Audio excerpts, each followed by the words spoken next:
선거가 열흘도 안 남았다. 오늘 이 말씀 저희가 많이 드리는데요. 세계의 핵談판이라고 불리고 있죠. 북미 정상회담은 그보다 하루 더 빨리 열립니다. 회담을 앞두고 트럼프 대통령이 김정은 위원장의 친서를 전달을 받고 종전선언까지 언급하는 등 지금까지 분위기는 상당히 괜찮아 보이는데요. 전문가 두 분과 함께 관련 소식 살펴보겠습니다. 조한범 통일연구원 선임연구위원님 그리고 정대진 아주대학교 통일연구소 특별연구원님 두 분 나오셨습니다. 어서 오십시오. 안녕하십니까.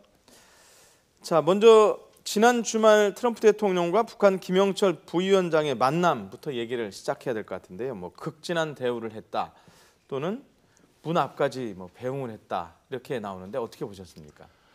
예, 참 복잡한 평가가 가능한데요. 그건 왜 그러냐면 지금 우리가 트럼프 대통령의 입만 보고 있거든요. 네. 근데 그 입이 매일 변해요. 그러니까 롤러코스터처럼 진행이 되는데 사실은 트럼프 대통령의 눈을 봐야 됩니다. 어디를 보고 있는지. 예. 그렇게 본다 그러면 이미 트럼프 대통령이 24일이죠. 지난 24일 날 싱가포르 6.12 정상회담을 취소하겠다라고 하고 밤이었죠. 그다음에 오전에 바로 김계관 제1부상이 거의 해명문 내지 사과문에 가까운 해명문을 내고 나서 급반전됐거든요. 그렇게 보면 그때 이미 큰 물줄기는 이제 바뀌었다고 보는 거고요. 이미 폼페이오 장관의 두 차례 방북을 통해서 큰 비핵화, 전 CVID라고 봅니다. 합의가 됐고 만일에 거기에 공감대가 없었다면 여기까지 올 수가 없죠. 그러면서 마지막에 이제 깔딱고개라고 하는 부분, 즉 일괄 타결은 됐고 단계로 나누지만 앞부분에 비중 있는 즉 선 조치를 취한다. 이제 그게 이제 프론트 로딩이거든요. 말하는 핵무기, 그러니까 ICBM, 핵탄두, 핵물질을 앞부분에 조기에 폐기 내지는 이제 반출한다는 부분인데 이 부분을 가지고 이제 힘겨루기가 있다가 결국은 아마 트럼프 모델이 적용이 된 것 같아요. 그러니까 만일에 그런 부분이 해결이 안 됐다 그러면 김영철 부위원장이 미국을 갈 수가 없죠. 근데 처음에 워싱턴을 표를 끄는 이유는 친서를 가지고 가면 바로 백악관으로 가야 되거든요. 폼페이오 장관처럼. 근데 뉴욕을 한 번 더 거쳤단 말이죠. 그 얘기는 친서의 내용을 확인하는 과정이었다고 봅니다. 따라서 이것이 극진한 대우고 이런 것처럼 보이지만 사실은 이미 협상의 주도권은 트럼프 대통령이 쥐고 있다. 이렇게 보는 거고요. 그러니까 만일에 트럼프 대통령의 입을 보면 안 되는 이유가 그 큰 친서를 안 열어봤다고 그랬거든요. 근데 안 열어본 상태에서 워싱턴으로 오라고 그랬거든요. 그리고 안 열어본 상태에서 종전선언까지 얘기를 하고 있거든요. 그렇게 보면 큰 흐름은 이미 해결 국면으로 가고 있고 트럼프 모델이 관철되는 흐름으로 가고 있다. 그리고 김영철 부위원장의 미국행은 사실 그 마지막 방점을 찍는 의미가 있었다. 그렇기 때문에 트럼프 대통령이 아직도 계속 그 리얼리티 쇼를 즐기고 계시거든요. 다음에 또 뭐가 있다. 아직 안 끝났다. 물론 그런 건 남아있겠지만 큰 흐름, 비핵화와 평화체제 구축이라고 하는 그런 도도한 물결은 흘러가고 있다. 저는 그렇게 보고 있습니다. 조금 전에 엄청 큰 그 친서 얘기했는데 여담입니다만은 전 처음 봤어요. 그렇게 큰 편지 봉투라고 해야 되나요? 그 백악관 소셜 미디어 국장이 다시 자기 트위터에 또 이제 올린 건데 원래 이제 친서 크기 한 요 정도 됐었죠. 허리춤 가리는 정도. 근데 그 정도도 굉장히 큰 크기의 친서죠. 그게 이제 여론 일각에서 언론에서는 분석하기를 예전에 이제 트럼프 대통령하고 김정은 위원장이 핵 버튼 가지고 논쟁을 주고받은 적이 있지 않습니까? 그에 대한 이제 신경전, 주도권을 놓지 않고 있다, 세다는 걸 보여주기 위해서 평소에 이제 편지 봉투 크기보다 아주 큰 크기의 봉투를 준비한 것으로 보이고요. 지금 이제 조 박사님 말씀하신 대로 주도권을 놓지 않기 위한 북미 간의 신경전이 지금 치열하게 펼쳐지고 있는 것 같습니다. 그 지난 금요일 날 김영철 부위원장이 백악관을 방문했을 때 남의 집에 갈 때는 그 집 분위기, 집주인의 기분 상태가 상당히 좀 중요하지 않습니까? 다행히 금요일 날이 백악관 분위기가 좋았던 걸로 판단이 됩니다. 외신 보도를 보면은 매월 첫째 주 금요일이 미국의 고용 통계를 발표하는 날인데 고용 통계가 상당히 좋게 나왔어요. 22만 3천 명의 일자리가 새로 생긴 걸로 나와서 보통은 이제 시장에 영향을 줄 수 있기 때문에 고용 통계가 발표되기 전까지 백악관 관리나 대통령이 그걸 언급을 하지 않는 것이 관행입니다. 근데 트럼프 대통령은 아침 8시 반에 어떤 발표가 나오는지 봐라라고 자신의 트위터에 또 올렸거든요. 미리 1시간 전에. 그만큼 이제 기분이 흡족하고 자신이 경제적으로나 대내적으로도 아주 잘하고 있고 그리고 오늘 김영철 위원장 만나서 북미 정상회담으로 가고 비핵화의 업적을 가기 위한 자기의 첫 시간표대로 내가 나가겠다라고 하는 걸 얘기할 수 있는 아주 과시할 수 있는 좋은 날이었죠. 북한도 우리 시간표대로 비핵화를 진행하겠다고 얘기했는데 트럼프 대통령도 나름대로 자기 시간표대로 북한을 비핵화시킬 그런 보관을 가지고 있는 것 같습니다. 네. 자, 지금 뭐 큰 봉투 속에 무슨 내용이 들어있는지는 아직 구체적으로는 나오지 않고 있는데 일부 언론 보도는 있어요. 뭐 어떤 뭐 아주 세밀한 부분까지 있는 건 아닌 것 같다. 큰 차원의 담론만 있는 거 아니냐 이런 보도도 있는데 어떻게 보세요? 원래 친서는 큰 틀의 담론만 있죠. 네. 그러니까 지금 봉투가 큰 이유는요. 제가 보기에는 뭐 희화할 것 같지는 않고 네. 아마 이것이 정말로 친서다라는 걸 강조하고 싶었던 것 같아요. 그러면 지금 상황에서 김정은 위원장이 지금까지 안 한 게 하나 있어요. 네. 그러니까 한국말로는 조선반도의 비핵화, 북한 표현으로 또 우리 표현으로는 한반도의 비핵화, 완전한 비핵화에는 합의했지만 영어로 그렇게 그토록 미국에서 트럼프 대통령과 측근들이 얘기하는 즉 CVID, 완전하고 검증 가능하고 되돌릴 수 없는 비핵화. 이 CVID를 한다고 하는 말은 한 적이 없어요, 영어로. 그렇기 때문에 문재인 대통령께서도 이번에 2차 정상회담 이후에도 그 부분은 말을 아끼신 거거든요. 제가 보기에는 저 봉투 안에 김정은 위원장이 내가 CVID를 하겠다. 즉 완전한 비핵화라 하면 당신이 말하는 CVID다라는 내용이 없다 그러면 제가 보기엔 김영철 부위원장이 미국에 못 갔어요. 비핵화는 못 들어갔다 이거죠. 왜냐하면은 이렇게 생각하시면 돼요. 만약 김영철 부위원장이 한국에 왔는데 친서를 가지고 왔어요. 그럼 서울로 바로 청와대로 가야 되거든요. 근데 문재인 대통령이 부산에 들렸다 와라. 부산에서 한 끼 먹고 와라. 이렇게 얘기한 거거든요. 그러니까 사실은 엄밀히 보면 외교적으로는 결례에 해당을 하죠. 그러니까 폼페이오 장관이 거기서 만족스러운 회동을 하고 그다음에 뉴욕에서 김영철 부위원장이 그 워싱턴으로 갔거든요. 그러면 그 안에 CVID라는 그 말 한마디도 안 들어있다고 그러면은 사실은 워싱턴으로 갈 이유도 없고 또 지금 트럼프 대통령이 저렇게 만족스러운 처음에는 지금 저렇게 어떤 사무적인 어떤 태도를 취하다가 마지막에 배웅을 할 때는 밖에까지 나와가지고 배웅을 했거든요. 그럼 결국 제가 보기에는 봉투 안의 핵심은 결국 김정은 위원장의 진정성, 그건 CVID가 들어있다고 저는 생각을 합니다. 자, CVID가 들어있다는 추정을 하셨는데 자, 그래서 그런지 어쨌든 트럼프 대통령이 공식적으로 취소를 했었던 6월 12일 북미 정상회담을 다시 하겠다라고 이후에 공식적으로 다시 언급을 했습니다. 자, 이 트럼프 대통령의 말을 들어보고 대화를 이어가도록 하겠습니다. I don't even want to use the term maximum pressure anymore because I don't want to use that term because we're getting along. You see the relationship, we're getting along. So it's not a question of maximum pressure. And I told them today, take your time. You can go fast, we can go slowly. But I think they'd like to see something happen. And if we can work that out, that'd be good. But the process will begin on June 12th in Singapore. 네, 크게 저 두 번째에서 북한의 말을 했다. 시간을 가져라. 빨리 갈 수도 늦게 갈 수도 있다. 지금 이 부분에 대해서 미국 언론들의 해석이 좀 남다른 것 같습니다. 어떻게 보세요? 지금 북한의 이제 비핵화 의지를 이제 조 박사님께서는 북한이 CVID의 원칙에 대해서 비핵화 의지를 밝혔을 거라 말씀하시는데 북한은 나름대로 그 의지를 밝힐 수 있는 단계가 됐죠. 그리고 회담을 가지고 자신들의 시간표대로 또 경제 건설도 해야 되는 것이고. 근데 지금 문제는 미국 내 준비의 문제로 좀 보입니다. 미국 내에서 지금 조야에서 의견이 많이 갈리고 있거든요.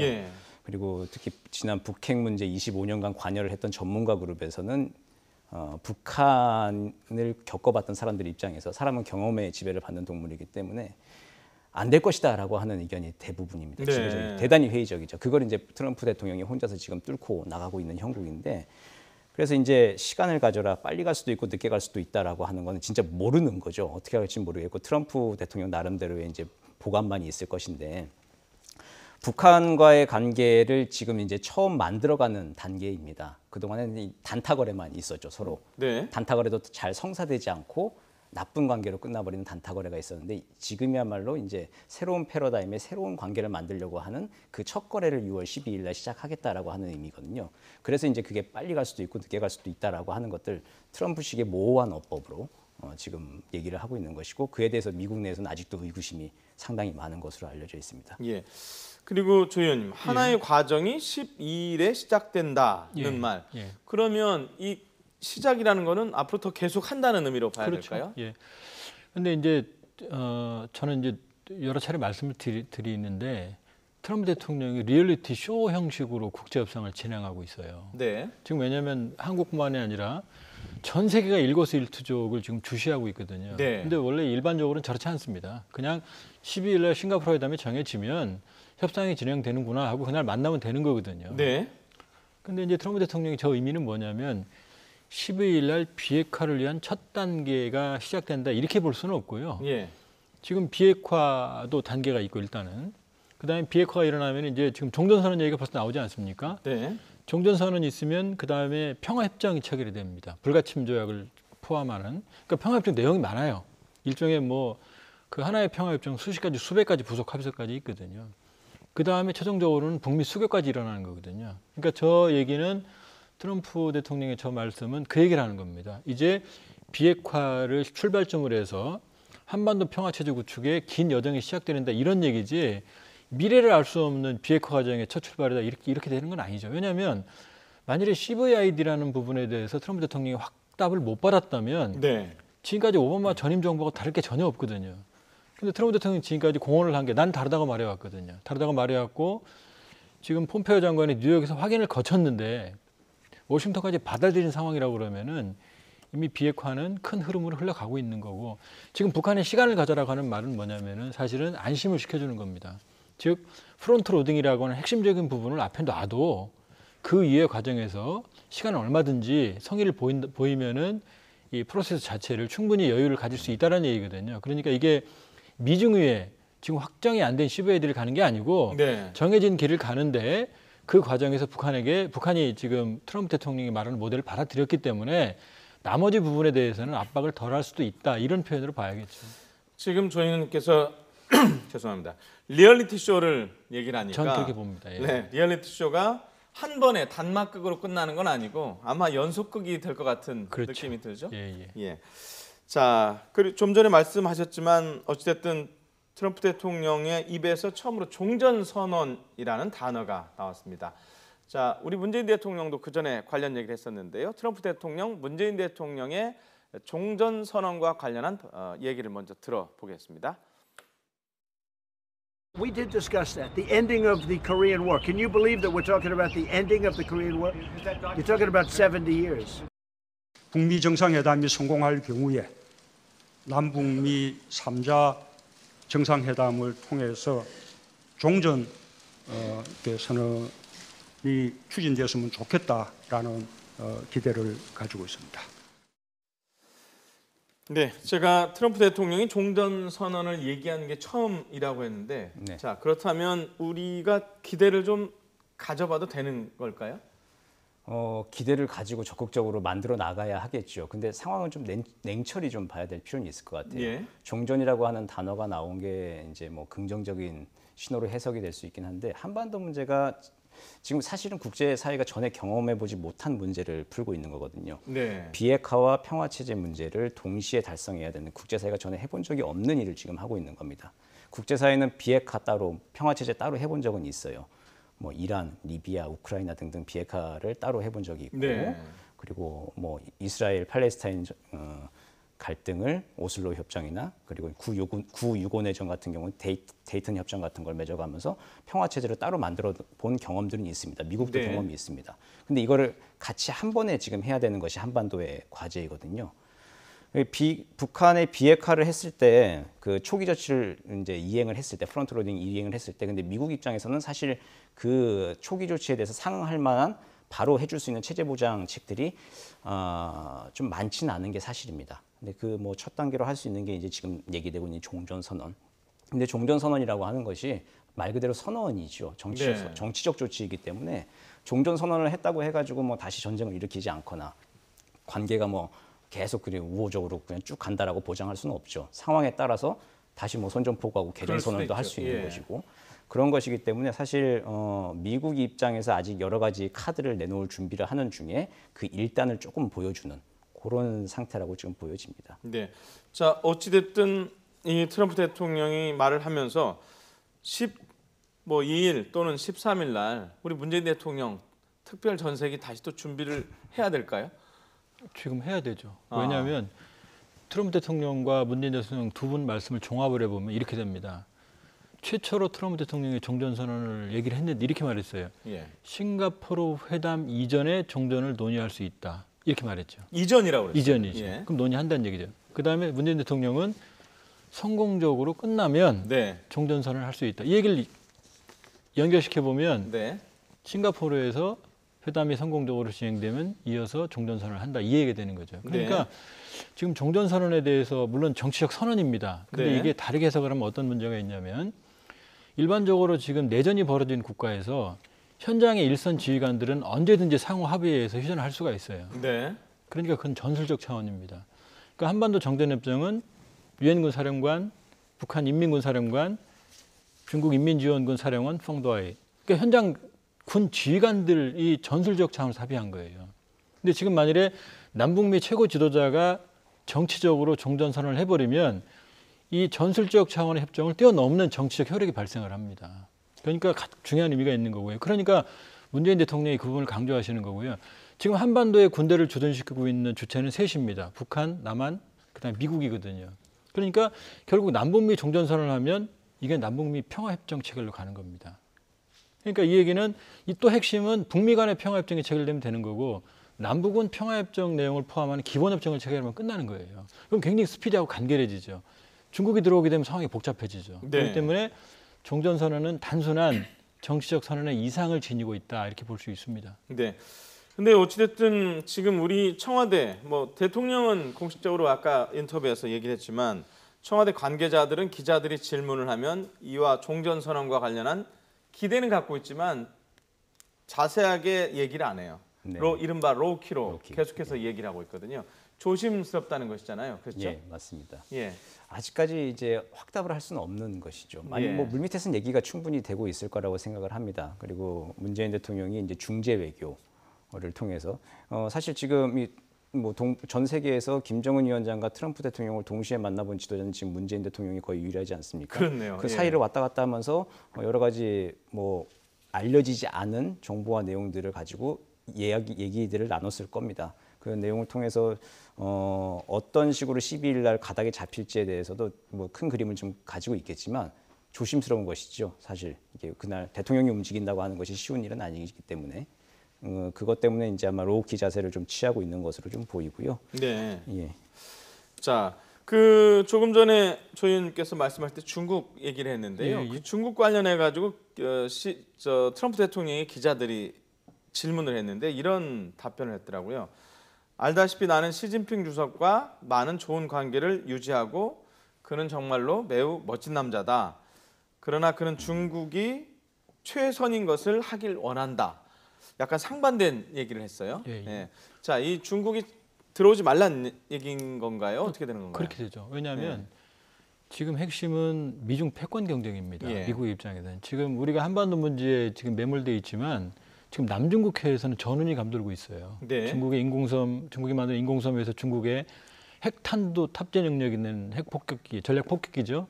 네. 이착륙 훈련이 지금 진행이 되고 있고 여기에 대항해서 미국은 항행이 자유 작전을 실시하고 있거든요. 네. 그러니까 만일에 평화협정 체결 과정에 중국이 들어오게 되면은 다시 냉전 구조를 반복하게 되는 거죠. 그러니까 북중 대 한미의 관계를 재현하는 게 중국의 목표거든요. 그런데 지금 평화협정이 중국이 배제된 상태에서 진행이 된다고 그러면은 북한의 미국 대사관, 그 다음에 워싱턴에 북한의 대사관이 만들어지는 거거든요. 관계가 정상화되는 거예요. 그러니까 북한에 대한 중국의 배타적인 영향력은 사실은 상당 부분 감소할 수밖에 없는 거거든요. 네. 근데 이게 현실인데 만일에 중국의 입장에서는 항상 계속 평화체제 구축 이후에도 북한에 대한 배타적인 영향력을 행사하려고 할 거거든요. 그럼 평화협정 체결 과정이 꼬이게 되죠. 그렇기 때문에 트럼프 대통령이 이미 1차 경고를 했죠. 시진핑 주석에게 개입하지 말라고. 네. 일단 이 발언 역시 중국의 안보적 이익에 크게 침해가 되지 않을 거다. 그러니까 평화체제 구축 과정은 우리한테 맡겨달라 이런 메시지로 볼 수 있습니다. 네. 자, 그리고 많은 분들이 약간 형식적인 면에서 기대를 했던 부분인데 북미 정상회담에 두 정상이 부인들을 대동할 것이냐 해서 이제 기대가 좀 있었는데 오늘 들어온 소식을 보면 미국의 퍼스트 레이디죠. 멜라니아 여사는 일단 안 간다. 얘기가 나왔어요. 그럼 이설주 여사도 당연히 안 가는 거겠죠? 예, 불발됐다고 그렇게 봐야 되겠죠. 예. 그 이번 회담의 성격을 좀 한번 봐야 될 것 같아요. 보통 이제 우호국끼리 평소에 자주 만나고 하는 정상들끼리는 아주 오래전부터 이제 만날 약속을 하고 의정 관계, 여러 문화 행사들 그리고 경제계 인사들도 같이 가고 해서 정상 부부가 같이 가서 이제 동반 외교를 하고 하는 것이 일반적인 관례이지 않습니까? 근데 이제 북미 관계는 아직 그런 단계까지 이르지 않은 것이죠. 트럼프 대통령도 현지 시각으로 지난 금요일 날 김영철 부위원장 이제 환송하면서 얘기를 했지만 관계가 형성되고 있다라고 이제 표현을 했어요. 이제 아까도 말씀드렸지만 이제 그 별로 안 좋은 기억의 단타 거래들을 넘어서 새로운 관계를 만들어 나가는 이제 시작 단계이기 때문에 미금 단계에서 이렇게 멜라니아 여사와 이설주 여사가 같이 만날 정도의 그런 정상적인 정상 외교를 펼치기에는 아직은 좀 무리수가 있는 상황 아닌가 생각을 합니다. 예. 자, 미국 정상회담이 열리는 나라 싱가포르인데요. 자, 구체적으로 보면 싱가포르 앞바다의 센토사 섬, 그게 말레이시아어로 평화라는 뜻이라고 하던데요. 거기서 열린다고 지금 보도들이 많이 나오고 있습니다. 어떻게 보십니까? 예, 뭐 두 군데로 압축이 되는 것 같아요. 이제 센토사 섬하고 역시 샹그릴라. 왜냐하면 거기는 뭐 여러 가지 아세안 안보 포럼도 있고 뭐 그다음에 보안이나 여러 가지 면에서 지정학적으로 편리한 곳이거든요. 근데 센토사 섬은 그 점에서는 사실 좀 불리한 곳입니다. 여러 가지 편의라든지 그렇기 때문에 아직은 뭐 뚜껑을 좀 열어봐야 될 것 같고요. 역시 뭐 이러저러한 얘기가 있지만 근데 사실은 트럼프 대통령의 입장에서 저렇게 센토사라고 하는 아주 폐쇄적인 공간보다는 오히려 어느 정도의 언론에 노출, 그분은 그거 즐기거든요. 그렇기 때문에 아직 샹그릴라는 남아 있는 것 같다 이렇게 보고요. 역시 뭐 대통령궁은 잠깐 나왔지만 그 뭐 남의 행사에 지금 안방을 비워준다는 건 쉬운 일이 아니거든요. 그렇죠. 그 부분은 내시당초부터 논의 대상은 아니었던 것 같습니다. 네. 자, 그리고 이제 싱가포르에서 회담이 열릴 경우에 김정은 위원장 같은 경우에는 뭐 물론 중국 방문도 갔다 왔지만은 멀리 비행기를 타고 가야 되는 상당히 뭔가 내부적으로 정리를 해놓고 가야 되지 않을까요? 안 해본 경험을 지금 하게 되는 거죠. 비행기를 타고 다롄강과 1시간 정도 이제 간 게 가장 이제 많이 간 건데 비행기 타고 이제 싱가포르까지는 왔다 갔다 이제 한 9,800km 정도를 날아가야 되고 그리고 이제 그 낡은 전용기 있지 않습니까? 참매 1호.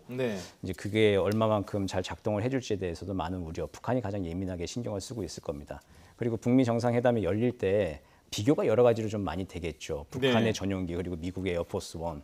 이제 일단 그 크기나 규모부터 많이 비교가 되는 것이고 그리고 미국이 이제 싱가포르에서 구축해 놓은 여러 가지 인프라가 있는데 북한이 상대적으로 약소국인 입장에서 부족한 상황에서 그런 그 보여지는 간극들을 어떻게 메울 것인가. 보통 정상들 외교할 때 왜 그 에어포스 원이나 그 정상이 탄 비행기가 내리고 트랩을 밟고 내려오는 행사를 하지 않습니까? 그거 할 때부터 좀 비교가 되겠죠. 거기에 대해서 북한은 상당히 좀 예민할 수밖에 없겠죠. 뭐 친서 봉투처럼 그렇게 키울 수 있는 것도 아니고 비행기를. 그런 입장에서 좀 많이 좀 신경이 쓰일 것 같고 그리고 무엇보다도 평양을 비우고 아주 장거리를 날아가 있다라고 하는 것 신경이 좀 많이 쓰일 것 같습니다. 그래서 이제 그렇지만 이제 뭐 오늘 보도들 따르면은 뭐 노광철이 인민무력부장으로 교체가 되고 했다 해서 뭐 온건파가 기용이 됐다라고 하는 해석들이 있는데 글쎄요, 북한의 강경파, 온건파가 구별이 가능할지는 잘 모르겠어요. 김정은 유일 체제가 좀 확고하게 성립이 되어 있는 상태라고 보기 때문에 여러 가지 그 집안 단속을 잘 해놓고 떠날 거라고 생각은 합니다. 좀 전에 이제 그 군 서열 1, 2, 3을 교체한 부분이 이게 내부 단속이다라고 할 수 있을지 없을지 잘 모르겠다는데 어떻게 판단하세요? 좀 이상 기류는 있는 것 같습니다. 왜냐하면은 군 서열 1위가 총정치국장인데 평양시 상위원장 김수길로 교체가 됐고요. 그다음에 서열 2위가 이제 인민무력상인데 노광철로 제2경제위원회 위원장으로 또 바뀌었고, 그다음에 이제 인민무력상이죠. 우리 팀 이제 국방장관이죠. 또 역시 이제 리명수에서 그 바뀌었거든요. 그러니까. 그러면 넘버 1, 2, 3가 모두 바뀌었거든요. 근데 이전에 북한이 그 5월 16일 날 그 고위급 회담을 취소하고 나서 바로 한 게 노동당 중앙군사위원회를 열었거든요. 여기서 김정은 위원장이 군의 노고를 취하고 군 현대화를 강조한 적이 있거든요. 그러니까 뭐 북한은 일사불란하게 권력 투쟁이 없다 이렇게 볼 수도 있겠지만 그러나 어떠한 독재 체제에서도 이견은 있습니다. 노선 갈등은 있고 지금 급격하게 김정은 위원장이 노선을 바꿨거든요. 거기다 북한 역사상 지금 날짜를 정해놓고 평양을 비운다고 공개하고 비우는 건 이번이 처음이거든요. 그렇기 때문에 원래는 엄청난 극비 사항이죠. 극비 사항입니다. 그렇기 때문에 김정은 위원장은 지금 미증의에 아무도 하지 않았던 길을 가고 있는 거고 그렇기 때문에 제가 보기엔 내부적으로도 상당히 불안하다고 봐야 됩니다. 네네. 자, 알겠습니다. 저희가 사실 오늘 미북 관계 얘기하고 이제 남북 관계도 좀 질문을 준비를 했는데 시간 관계상 여기 미북 관계까지만 듣도록 하겠습니다. 아까 말씀드린 대로 센토사라는 평화라는 뜻의 섬에서 미북 두 정상이 정말 평화를 이뤄내는 합의를 했으면 좋겠다는 생각을 다시 합니다. 자, 지금까지 조한범 통일연구원의 선임 연구위원님 그리고 정대진 아주대학교 통일연구소의 특별연구원님 두 분이었습니다. 고맙습니다.